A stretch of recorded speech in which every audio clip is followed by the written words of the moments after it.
I see Steve Alves. Hey, Steve, how are you? Yeah. Okay. All right. Okay, Steve, so here, Ready to go? I'm putting the volume up here. Okay. Hi, everybody. Thank you for coming. It's great to see you all. Many of you here live in person. We had a couple technical difficulties, but when don't we, right? So this is kind of a unique class. Oftentimes as I was thinking about this class, a lot of times the classes we do are kind of like taking, this is going to be the weirdest analogy you've heard, but that's what I do. So if you think of like a cow, when they're processing it, there's all the different cuts of meat, right? You've got your ribeye, you've got your different pieces of steak, you've got your beef, and usually our classes come from that, right? You take a big topic and you create an entire class around that one big topic.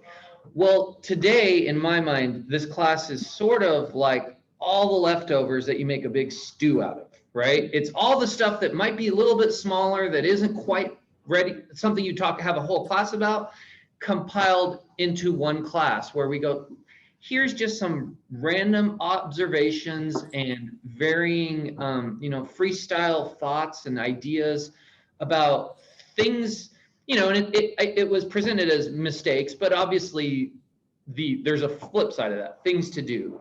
Here's things that mistakes are made. Here's probably the better way to do it. A lot of this comes from my own observation. A lot of it comes from my own mistakes. Or on my team. I mean, as I was thinking through this class and just doodling some notes here on my phone, I was thinking back, what are the things at the beginning of our meetings I've said, okay, we need to talk about this week. And those are a lot of the mistakes and things that happened during the week that we wanted to address. And then other times it's not things mistakes I personally made, but maybe watched others make them, or have thought about them, and maybe sometimes from close up and sometimes from afar. So some of the stuff we're going to talk about is it's not that it in of itself is a mistake, but it's in the proportion that it's a mistake, or the timing is a mistake. And I'll give you a couple examples. Like, one of the things I'm going to talk about is not building a team when it makes sense to build a team, meaning hiring somebody on. That's a mistake. But at the same time, another topic I'm going to touch on is building too big of a team too fast. That's also a mistake. So you can see that doing it in the right proportion, or doing it with the right timing, is the key there. Another example of that I'm going to talk about is getting distracted with every new shiny thing in the business. That's a mistake. You know what else is a mistake? To absolutely change nothing ever in your business, right? So extremes can be the challenge here. So we'll come back to some of those, but and another example is doing too much for your clients and then doing too little for your clients, right? So let's talk about that. Doing too little for your clients is going to be the first thing. Some of the stuff I'm going to talk about real fast, and other times I'll and move on, and other times I'll expand on it as makes sense. So doing too little for your clients. I think that one's pretty self-explanatory, right? Knowing how to create a good experience is important. So doing too little is a mistake. Focusing on simply the transaction and not what's actually happening, which is they are uplifting their entire existence and moving from one location to another physically, as well as emotionally and beyond. Understanding the logistics of that. You know the best way to understand the logistics of that? Do it yourself. And those of you who have ever moved and paid attention, you can learn a lot about what your clients on a day in and day out basis are going through. And by the way, I should mention, if you have questions or you have thoughts, please speak up in the room. If you do, I'll repeat the question so our listeners online can hear it. And same would apply if you're online. Just chat, and Tom will read it to me. Okay. So focusing on the experience you're creating and doing the things that help them. Could that be maybe providing them with utility information, providing them with information on how to change their address at the post office, We on our team go through lawyer's title, and they have an entire email link with all the stuff that it becomes easy. In the old days, we actually used to physically mail a package to them that said, here's all your new utilities, here's some information on how to change all your address at all these different locations, including DMV, post office. We've actually, and part of this was because of COVID, believe it or not, we've changed that towards digital. The lawyer's title provides us with some information, and we forward that to our clients. So another great tool that helps you do more for your clients. Okay, moving on from that. Doing too much for your clients, okay? I said doing too little is a problem, but doing too much can be as well. There's a great agent, I will not say the name, at PPG, and a very, very good agent. And newer to the business and very, very jaw-dropping in their success, who recently posted, I think it was either PPG Connect or on Facebook, that they have a bunch of staging equipment, furniture, things that I think they were saying they want to sell or get rid of because it was too much to do for every one of their clients, okay? That's doing too much, okay? You need to be able to scale the offerings you have, okay? You know, maybe if you have one listing, you can have a garage full of couches and chairs and pictures, and maybe you can take it all to that one listing and you can do it, but you can't scale that. You can't have 20 listings or 10 listings or 5 listings without becoming a mover, okay? So understanding those areas where you're doing too much. Speaking of movers, I have a team member who I have had to coach her repeatedly. Stop helping your clients move. You have to put the boundaries up. You have to, you're gonna erode their respect of your profession if you're just their end all be all everything. I help you through anything and everything you need. I come wash your windows. Because think about it, where does it end? At what point does it end? Do you go wash their windows? Do you mop their floors? Do you clean their house? Do you help them move?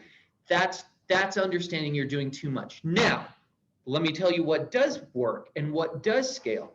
Have a stager, have a window washer, have a mover, have all those people, have good relationships with them and be able to share that. You can absolutely scale that.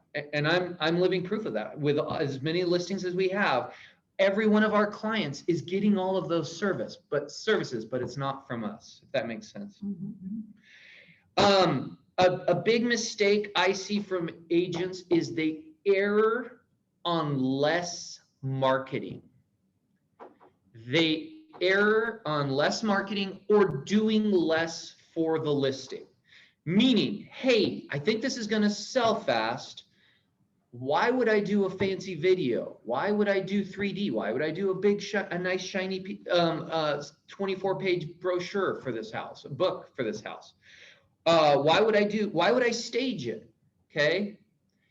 To me, that is the equivalent of a sports team getting on the field and going, let's do as little as possible, but still win the game. Okay. Have you ever heard of a successful sports team that approaches their craft that way? Why would we as agents, right? We should want to do as much marketing as possible that makes sense. Okay. Another mistake could be to do too much marketing. It isn't one of my mistakes, but it could be, right? However, I would say erring on that is safer than erring on too little. Okay. And I said, do as much marketing as makes sense. Think of that from the sports team standpoint. Do as much to win the game as makes sense, right?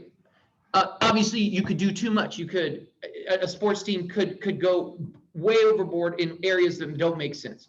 In our world, things that make sense. First of all, is the property photogenic?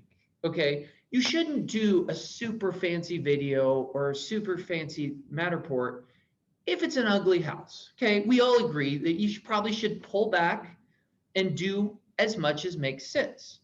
The same would apply financially. Okay, obviously, if you have a listing that has a $12,000 paycheck, you shouldn't spend $5,000, $6,000, $7,000, $8,000. Okay, but if you have a listing that has a $60,000 paycheck, maybe you should. Okay, So on a case by case, do as much marketing as makes sense. You never get a second chance to make a first impression. And that is a Head and Shoulders commercial, by the way. Jeff knows that. But it's true, right? Like how a big mistake I hear agents making. They call me sometimes, whether they're on my team, not on my team, but agents in our company, or sometimes I'll be helping a buyer and I'm talking to the listing agent. And they're like, yeah, we took it to market. We thought now we're thinking about pulling it off and remodeling the kitchen. That's the wrong way to do things, people. You need to make those decisions up front. You need to look at what makes sense up front and do it. Because once that ship sets sail, you really shouldn't pull it back. It's really clunky and it's problematic. And the people who came and saw that house before with the old kitchen probably aren't coming back, right? That initial splash is where you get your best chance of success. Another mistake is agents often don't realize that not all marketing needs to work 100% of the time. Actually, oftentimes, if marketing works 2% of the time, it makes sense. Let me give you a specific example, okay? If you have a listing and use our marketing platform and you send out 500 postcards around it and no one calls you, should you never do that again? Can I tell you that I do it on almost every one of my listings, and about every few times is when it works, okay? But do the numbers. Do the numbers. So if the postcards say they cost $1,000 through the marketing platform, if I do it 3 times and I spend $3,000, that one that comes back, and now I suddenly have another $600,000 listing, 2 of them didn't work, but the third one did. So not every piece of marketing, not everything you do as far as marketing activity is going to work every time, but that's okay. Don't assume it's not working. Okay, so Steve, so what's the ratio of advertising dollars spent and the return you expect on that gross return? Tom's question is, what's the ratio of dollars spent to return on it? I don't have that. I don't have a number. It's a little bit of a gut feeling. We are so blessed in this business to have a product that gives us huge rips, huge commissions, right? I don't know if I would be successful if I was selling widgets where you send some kind of marketing campaign out and somebody bites and you make $100. I don't know if I'd be successful in that. And maybe, I'd have to definitely change my approach. But we are in a business where when something sticks, the return is massive. And so it's important. That's just an important realization, is you can err. I'm not saying, when I say error, I'm not saying you should try to err, but if you're going to err, it's healthier to be on the side of, I'm doing too much marketing for my client. And marketing is a big term. It doesn't just mean the stuff you order through the platform. To me, marketing is staging, it's presentation, it's clean windows. All that stuff is marketing in my world, right? Partly for 2 reasons. One, it makes the property look great for the photos, which then makes your real marketing that most people associate with marketing look great. But it's also important when they come on site, right? So I know you wanted a number, Tom. I don't know the number and I don't have the number, but you can gauge your business and make good decisions. And my experience is pretty consistent. Most are lacking in that regards. Most need to be pushed, right? A little bit more, most agents. Another mistake, moving on. A lot of agents live beyond their means, okay? This is a mistake that in a past life in this business I've made, okay? Where suddenly their business decisions about team members' pay, granted, we went through a horrific financial crisis, but I was not in a good place going into that. Marketing, things that you should never, you should really try to avoid having clouding your judgment were affected because of personal expenses that were already out of whack. This goes hand in hand. This next thing, viewing their home as marketing is a mistake. Viewing your own personal residence as marketing is a mistake. And let me clarify that. You shouldn't buy a house because you think it gets me into this neighborhood and now I'm going to get all the business from that neighborhood. Okay. If you can afford the house, that's okay. And you want to live in that neighborhood, that's okay. But if you're stretching to do that so that you can be in that neighborhood, and now other areas of your business are strained, and maybe you get an opportunity, but you don't have the money to put into your marketing, you don't have money to do videos, you're doing it the wrong way. You should first and foremost have a business that's flourishing, live within your means, and then take those when it's comfortable, buy things, but don't stretch and don't strain your business through that process. A lot of people came out of the last downturn knowing that and realizing that and having learned that. I worry today that a lot of people forgot that lesson. And there's probably, to be fair, a lot of people new in the business who never went through that. And now's a good time to be reminded of that. Not building a team is a mistake. I know great agents that do 20 million a year on their own. And I often wonder to myself, you can do some quick math. That's $500,000 in gross commissions at 2.5% transactions, right? Imagine if that agent spent $60,000 and had somebody take over an entire portion of their business. Guess what portion, by the way? Whichever part you don't like. And usually, from my experience, that's the paperwork. That's the running flyers out to the house. If you're doing 20 million a year, you're good with people. You're good at sales. You're good at talking. You're good at presenting. You like the marketing, okay? You will not only improve if you take 60,000 of that 500,000 commissions and you give it away to somebody, in most cases, you will get that back 3-4-fold as you grow your business, because now two big things happen. There's probably more than 3 big things. First of all, now your specialization is the areas you keep. So you get better at those areas. Their specialization is the areas they have. They get better at those areas. So now your team is better, okay? Another thing you gain is you like your job more. Who here doesn't think if you like your job more, you're not better at it? And your clients feel it, you feel it, you're waking up, you have a skip in your step, of course, right? And so those are some huge benefits. And I'm not telling everyone you need a 20-person team or 15-person team, but just even one person, if you're to that level, it is a little bit of a leap of faith oftentimes, but believe in yourself, bet in yourself. Who else are you going to bet on, right? And if you're to that level doing that kind of business, it's a safe bet by that point. Another mistake, building too big of a team too fast, okay? You don't build a team because having a bunch of bodies around is what is success, okay? The team needs to grow organically. The people you have need to be busy before you add more. And I do see this mistake quite frequently. And honestly, I think sometimes it's an ego thing.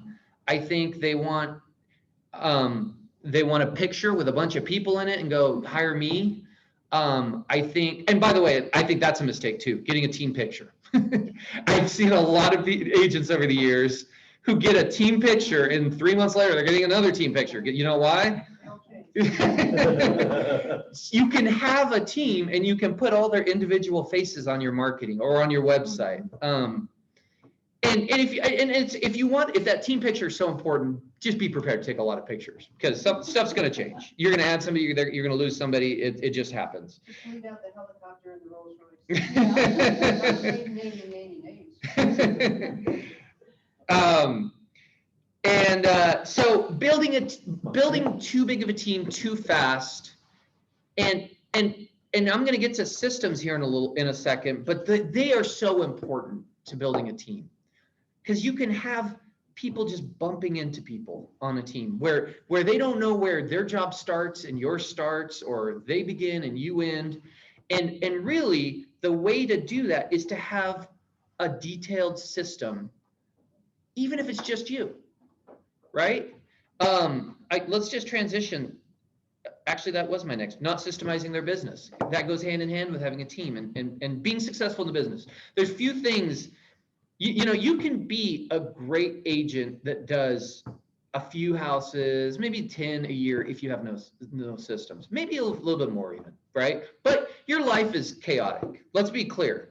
And when a lot of times when I see those agents and they're like, oh man, this business is crazy. I'm like, well, your business is crazy. I mean, you can have an organized business that runs smoothly if you take the time to detail out the steps, the key touch points, the key things to do.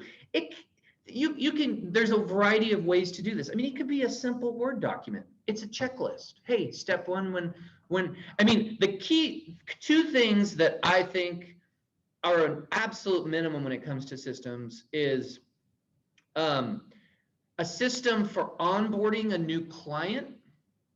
What are all the things when I meet somebody and they go, hey, Steve, I like you, I want to work with you, or something even close to that. What are the things I have to do? I have to put them in my phone in an Outlook contact or some form of a contact, save them in my phone. So the next time they call me, it's not just some random number ringing and I don't know whether to answer it or not, okay? I need to add them to my database. I need to set them up on a search if they're a buyer. All those things are a basic fundamental you need to have in your business, okay? The same is true of onboarding a new listing. And by the way, the PPG is so great at this. When you guys all came onto PPG, did you appreciate that there was a checklist and a person going, okay, here's all the things we need to do, okay? Do that with your client. Hey, you're my new client. And they don't need to see the checklist per se, but hey, now I know all the things I need to do so you are buckled in and ready for a ride. A good ride, hopefully. The same is true of a listing. A listing is incredibly important. Think of all those steps to onboarding a listing. Have a system for that. You know, pilots are a good example of this. Pilots who've flown thousands and thousands of times, do you know every time they're required to go through a checklist? Do you think they could do it without the checklist? Probably, but do you know why they don't? Because it's too important. Treat your business like it's important, equally important, right? Don't take the chance, hey, I have a new client, what are the things I should do? I should do this, I should do that. Oh, I forgot that, and then a month later, you're like, oh, I forgot to do this. Have it be organized, right? And when you do systems early on by yourself, you will find that your service is consistent. And what does consistent means? It means if something is important and should be done every time, it will be done every time. And you know what? If something's bad and you should never do it, having a system and following it will make sure you never do it because it's not in your system, right? So you'll always be consistent in your service. You will also be able to scale yourself. The second you bring on somebody, you go, okay, here's the system, here's my portion, here's yours. And immediately on day one, everybody knows what they're doing.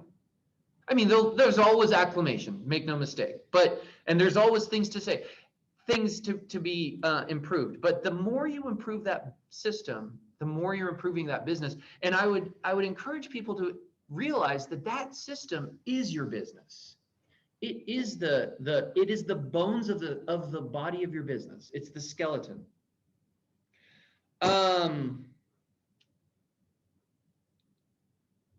Okay, not staying in touch with their database, mistake, okay? I think many agents will be in the business. It's really easy to help somebody when you're brand new in the business and you close a house for them and you're thinking to yourself, well, they're not going to buy or sell for a little while, so I don't need to keep in touch with them yet, right? I mean, the problem is if you pop out of nowhere 5 years later, they're not going to remember who you are. Not to mention that the referrals and the other contacts that you can gain, right? And it's just not the right way to do things. So from day one, understand the importance of a database, understand the importance of staying in touch with your past clients and the value that can bring to your business. Not having fun with what they're doing. I mean, I think this is kind of funny, but I gain a lot of perspective from playing golf. And here's why, and this is gonna be interesting. I'm not very good at golf. In fact, I get frustrated by guys like Jeff Wyron here, who come out once a year and actually play really pretty darn good for once a year. And I'm like, if there was any kind of formula here, because I play about 2-3 times a week, and I take a lesson once a week.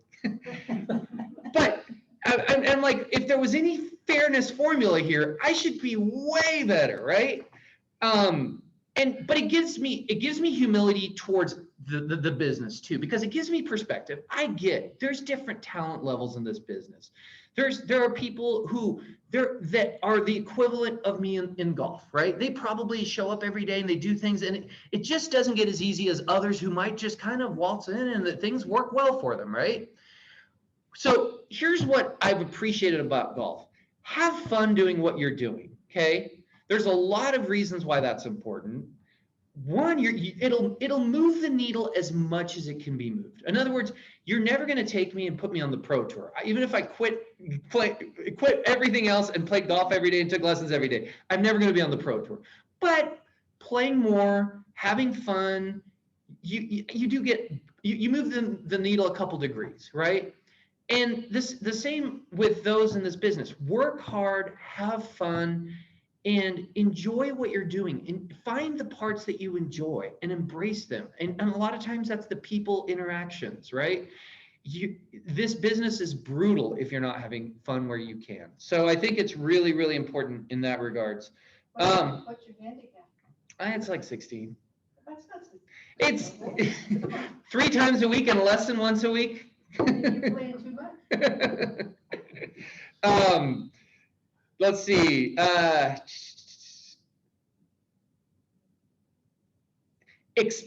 Mistake. I'm going to pick on people. Not many in our company do this, but expand into new markets geographically removed from them.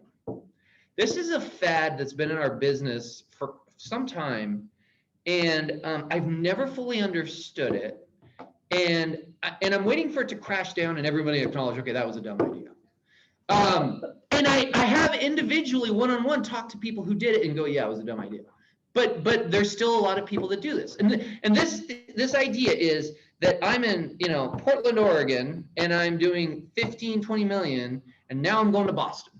And I'm like, I mean, wait, there's a lot more business here. And they know you, and you sleep here, and you know the area, and you're here. And if somebody quits or needs to be hired, you can meet with them face to face. Why are you going to Boston? Like, and then Texas. And I think this is an ego play. Again, kind of like the too big of a team. I think they want to be able to say, I'm in this many markets. And I think there's probably the ability in that regards to throw out numbers that you're doing that you probably aren't doing, right? Because it's easy to see what somebody's doing in Portland, Oregon, and if they say I'm doing a certain amount of business and they're not, you're going to go like, well, I don't think you're doing that. But if you say I'm in Boston and Texas and New York and Portland and I'm doing 300 million a year, it's a little harder to understand. So I just have never fully understood that. Master your market. There is so much business here. And your reputation is here, and you can. I have yet to ever meet somebody who has said, I cannot get another single deal in my market. Now, there's probably small markets maybe where this is possible, but not in this market, and not in most markets where you can't get more. And it's so much easier here than it is somewhere remote.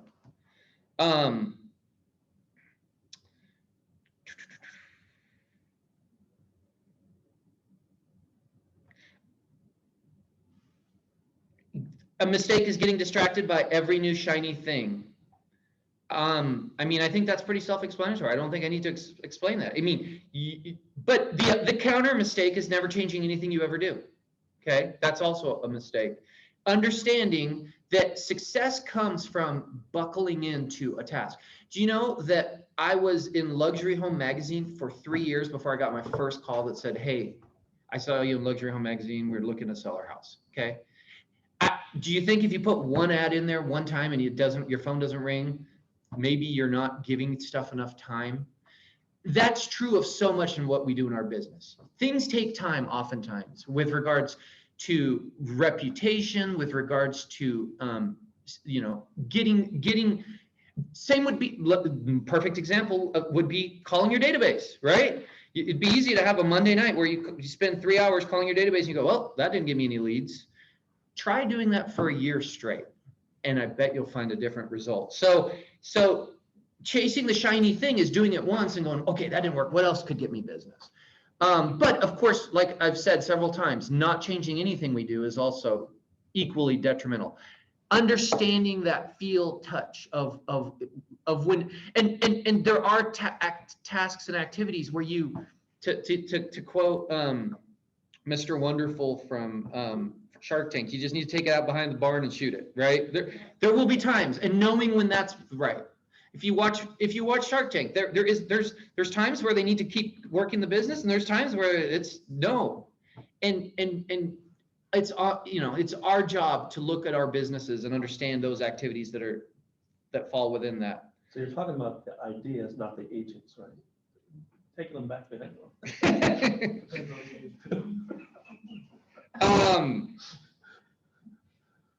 Worrying about building a personal brand long before they ever should. Okay. I see agents that are brand new in the business, or even beyond that are so worried about their personal logo and how it's going to be received by the market, when the reality is you're far better off to have the PPG logo, which is everywhere, and your name by it, and hang yourself under that umbrella. I mean, even an agent that's listing 10 houses a year, one in Tigard, one in Tualatin, one in Westland, the market's not going to see all your individual branding and say, I recognize it. There's a few big players that can get to that level, but there's too much of a focus on that for lower level agents. Embrace the strength of the company logo. Till this day, I don't have my own brand. I have my name, which is my brand, by a very big, well-renowned brand, the Premier Property Group logo. And you know what I say oftentimes to clients? I'm with Premier Property Group. We're the biggest in Oregon. You probably see our signs everywhere. And you know what they always say? Yeah, they always say that. So embrace that. I think it's a mistake to assume that you're going to early on outdo that or do better than that. They don't accumulate great online visible reviews. That's huge. Reviews are very important, okay? For years, I only used Zillow for this. This year, we've started also accumulating Google reviews, okay? Let me teach you guys something about Zillow reviews. How much time? We're doing good on time. Zillow reviews, when somebody goes on Zillow and they're looking for an agent in a city, the person with the most reviews in that city shows up number one. If you look in Lake Oswego, you'll see Justin Harnish is number one. He has 70 Zillow reviews. I'm number two. I have 30. Okay. If you look in Tigard, so in other words, I get a lot of referrals from Zillow because agents across the country are looking for Tigard. I'm number one because I have the most reviews in Tigard. Okay. So when I'm in parts of the city where I want that strength and I'm a player in that market, I go to Zillow for my reviews. If it's a Gresham client and I just don't do enough to Gresham that I'm ever going to be number one on the reviews and it's just not my market, I'll do a Google review. I have started to diverse my reviews to Google because Zillow's made enough changes over the years that I'm worried one day they could change their profile, how they deal with their profiles, especially as a brokerage. So I think it's wise to start not putting all my eggs in one basket. One day they close down all the reviews and now I've got 0 reviews. And there's other places to have reviews, by the way. Those are just two that I use. One thing I like to remind people, I've said this before, and it's worth repeating. And Jen can testify to this. It'll be Friday night. We're thinking about watching a movie on demand. We'll be clicking through. We'll watch a trailer. It looks interesting. What's the number one first thing I always do? He's looking at reviews. I go to a website that I know and trust. Rotten Tomatoes. No, it's IMDb. IMDb. Yeah, International Movie. What does that stand for? I don't know, but my husband Yeah. says it all the time. But I- National Movie Database. Yeah, thank you. And then and I go to their user reviews. And you just have a gut feeling that they're legitimate, and you're looking for patterns, right? We all get good at reading reviews. If I'm spending that much time and I'm not to protect myself from watching a $6 2-hour movie, do you think our clients are doing that when they're hiring us? Absolutely. So get reviews. Get reviews. You know the best way to get a review? I teach this to my team all the time. When the client is gushing, that's the moment.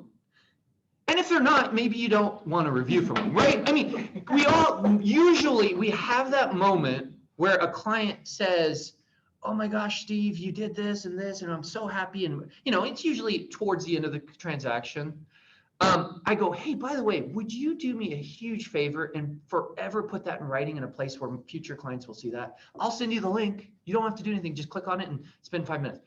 It's pretty hard for them at that moment to say no, right? I also find that it's best to not do it after closing. I mean, if you have to do it after closing, do it after closing. But usually they're moving and there's a lot of chaos. I like that time period between the appraisal and closing.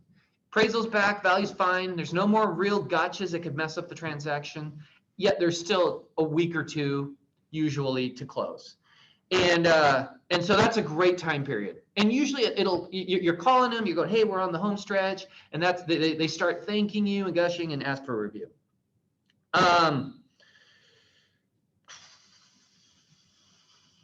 Do you ask for both still? No, I just asked for one.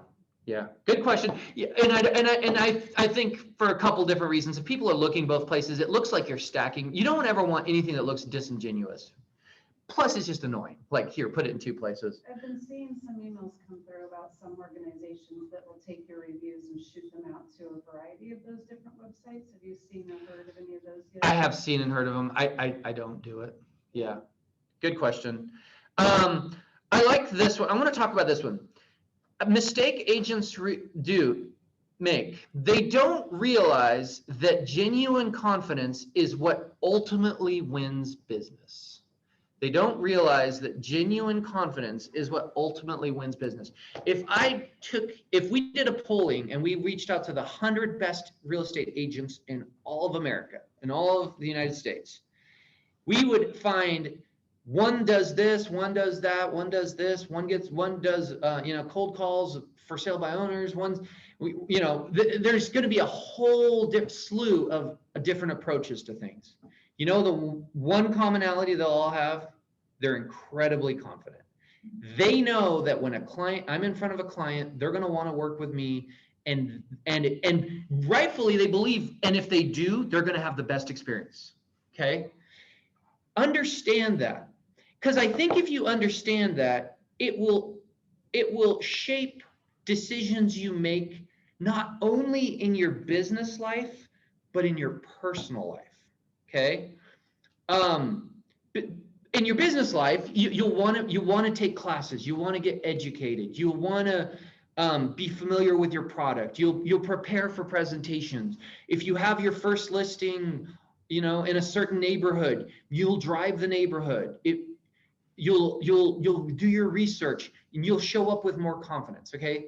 But also in your personal life, if confidence is the deciding factor of who wins business, do you think it's important that you take care of yourself, that you eat well, that you exercise, that you wear nice clothing, that you feel good about yourself? How could it not be, right? And it's incredibly important. And you can take that a lot further than just those areas. But confidence is key. A key word I said there was genuine confidence, not fake confidence, not some kind of but genuine confidence. That comes from you doing the right things that genuinely make you confident, right? Another mistake oftentimes agents make, they don't focus on creating efficiencies with their time. Understanding that there are ways to do things in a more efficient manner. I would also venture that theory goes hand in hand with systemizations, because as soon as you realize, hey, and I'm going to just use the most mundane example. I mean, I've seen agents where they go, okay, I'm going to take the flyers out to the house, and then a day later, or I'm going to take the lockbox out to the house, I'm going to click live, and then a day later, they're going to take the flyers out to the house, and then a day later, they're going to do this. Why not take it all at the same time? That's an efficiency. Now you only went to the house once. Now you have more time to call your database. Now you have more time to call prospects. Now you have more time for your family, whatever you want to do, but it's an efficiency, okay? It goes hand in hand with systemization, because as you learn those efficiencies, you lock them in as a system. Okay, we're always going to do this, and you systematize your business.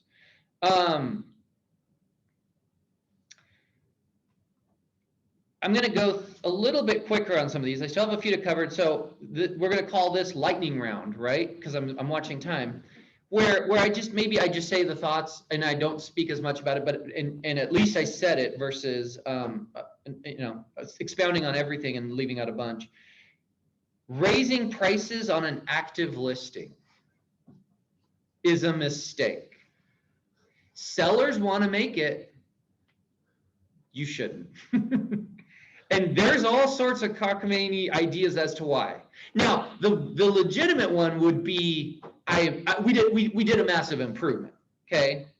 But there's a lot of other. I had a seller today on the phone at 10 a.m. today telling me the market's appreciating still, so we should maybe my estimate is a little higher now. And I was like, houses that are listed don't appreciate. They're not like wine. They don't get better with age. So there's a mistake, and that I believe goes hand in hand with another thing I wanted to say, which is letting their clients drive the bus. We are the professionals. We need to drive the bus. We need to be firm and confident and tell our clients this is not how it is. This is how it is. I call that the tail wagging the dog. That's another way to say it, right? Where a mistake I see agents make is one client goes, hey, you should put my house in this publication, and another goes, you should put it here, you should do it here, and they're just running around in chaos doing what their clients are telling them to do with their listings or with, do you know what you should do with your listing? If you do, tell your clients, look, I mean, a common mistake and question I hear all the time, how are we going to get my house in front of Intel people? Intel people are on Zillow too. I promise you that. I promise you that. They're also on Redfin. They're also on Trulia. They're also on Realtor.com. We're going to make sure it looks great there. That's what you hired me for. I'm going to make all those places look great. I'm not going to go flyer cars in Intel's parking lot, even though you told me to. Okay? And here they are, you can go do it. but believe it or not, I mean, that's we need to be driving the bus. We need to be firm with our clients. This is what I do. You hired me. I'm the professional.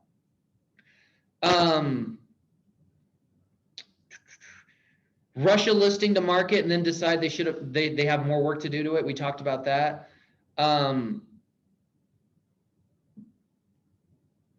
Taking a listing live and immediately placing a deadline to review all offers before they know anything about what offers are coming in, I think is a mistake. Make sure you're getting at least one before you say, here's my deadline. You will scare away buyers. Buyers, their agent goes, hey, yeah, they're reviewing all offers Monday at 5 p.m. Oh, I don't want to be in another competitive situation. Let's forget that house. It wasn't that great. And now you get no offers. And sometimes, if you want to take that mistake even further, 2 weeks later, that's still there in the private comments, right? Submit offers in a competitive situation that have messy paperwork. That's a kiss of death, in my opinion. If we have 7 offers and the one with typos and mistakes and, oh, you need to clean this. You said you were using the inspection addendum, but it's not attached. they're not going to pick your offer. So that's a big mistake. Not setting up systems of triggers and reminders for tasks that they promise their clients to do. One of my team members did this last week, and we talked about it in one of our meetings. I set up a lot of systems for the team, but I don't go into their personal life and go, you're going to use a calendar, or you're going to use sticky notes, or you're going to use alarms on your phone to make sure you're calling your clients when you tell them to.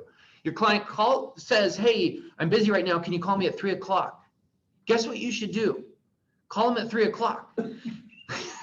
I mean, I'm being really serious. Like, I'm talking about a prospect, right?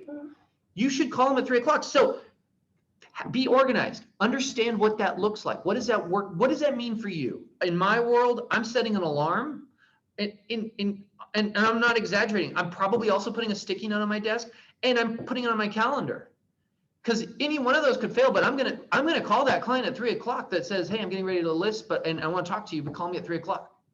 So and that's just my approach, right? I'm not saying that's the right one, but have an approach, right? You have to do what you say you're going to do.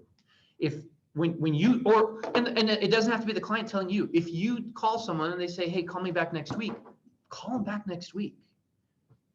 They're dating you, and you're asking them to marry you and be your end all be all real estate professional for 90 plus days oftentimes.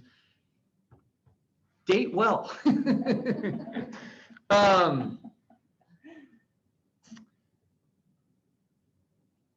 They don't follow up with long-term potential clients who are a long ways out. I had a listing recently.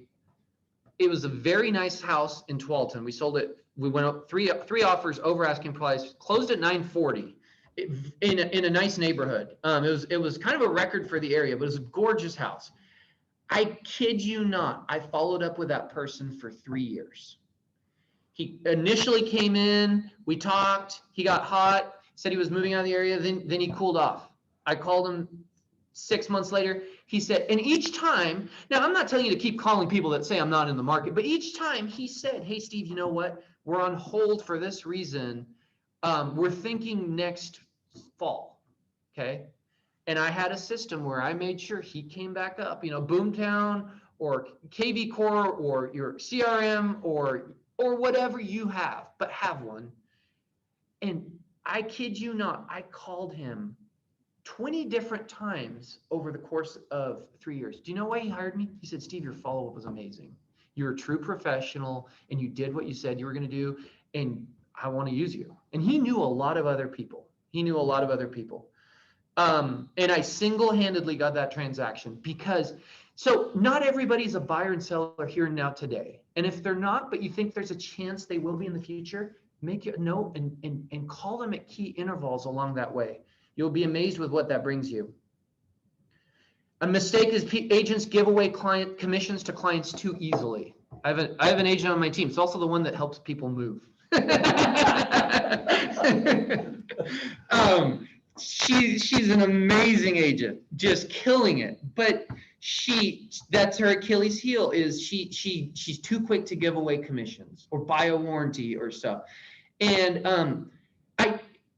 and everybody makes their own decisions here, but you don't go to your doctor and ask them to discount their costs.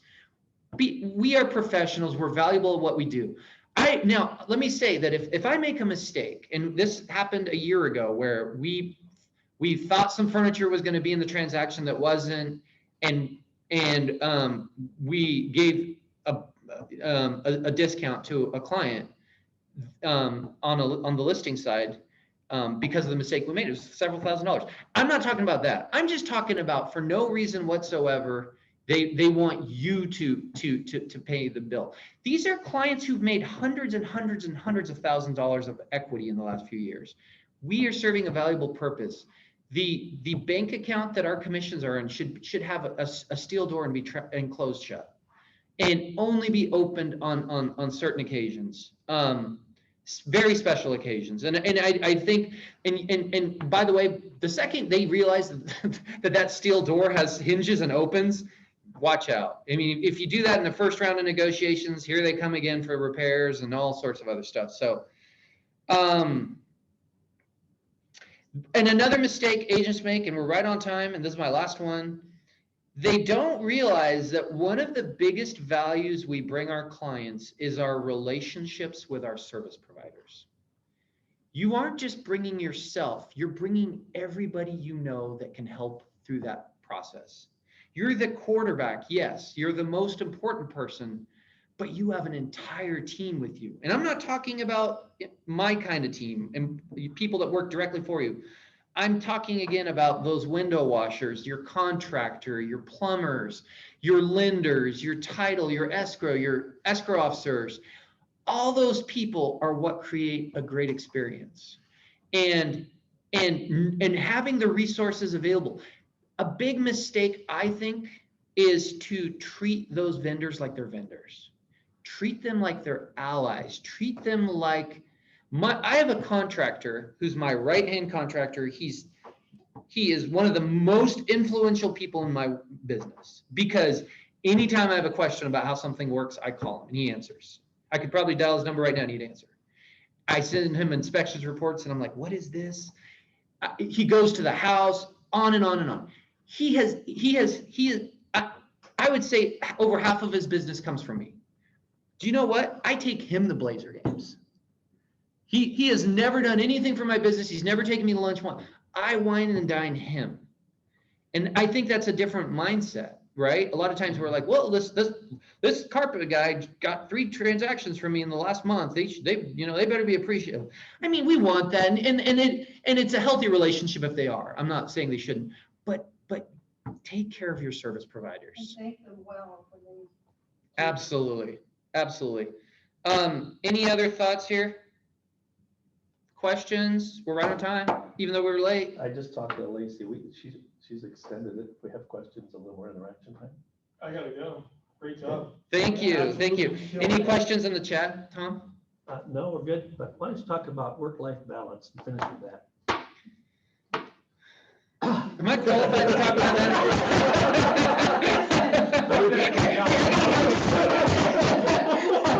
She's like, look at the time. Repeat the question, please. No, honestly, one thing I would say about that is, believe it or not, I have a lot more free time than I think 80% of our agents do. And by that I mean like a lot of the solo agents who they're their everything. Anytime a client needs something, it's on them. And I would say it is a blessing of scaling yourself, building a business that can scale and grow and have a team, is that I do have the ability, for me, if a client called right now and wanted to meet Saturday, I'd look at my calendar and go, do I want to do Saturday? No, maybe I'll do Monday afternoon, right? Or Sunday. Now, there's times where you have to do it, but so I can control my calendar in that regards. When I'm at home, I'm usually looking, here and there at my phone, but I'm not leaving very often. Here and there. The whole time. I'm not leaving very often because I have people that can go out to the show and they can, and oftentimes when a lead comes in that wants to talk to me, I can put them with somebody who says, hey, Steve's tied up, but you're very important to him. He wants me to chat with you about what you have going on. And then it looks like he can talk to you at this time. And so I truly think, despite what most people think, I have more of a work-life balance than I think a lot of our agents do. And if there's anything I would say about that, it's the benefit of having a team. It's not just about doing more business. It's not just about more money. It's about a better quality of life. Even a small team can give you that, right? You don't have to have a gazillion people. You could have 2 people. You could have a partnership of some sort. And I've seen it in healthy ways where agents partner together, and I'll cover you on this, this stuff. As long as you trust the person and they're going to do as good a job as you, and not, then it's very healthy. You had a question. You turn your phone off when you're playing golf? I don't look at it as much as you'd think. I think he's gotten better. That's Yeah. rule 1. It's Yeah. off. It's not off, but I check it for texts and stuff. Usually my phone is forwarded to one of my team members, And they're also monitoring my emails, which is also a blessing. If something hot comes in, somebody's fielding it before I need to. Yeah. Good Usually question. the only time he gets on the, if it's like something bad's happening in a transaction or this client's freaking out and Steve's the only person that can, then he has to get on around the course, but it doesn't happen that often. Yeah. This is our chance. Any questions? You got it here. That's great, thank you. No? Thank you guys all for coming. Appreciate everybody online. This was fun. Thank you.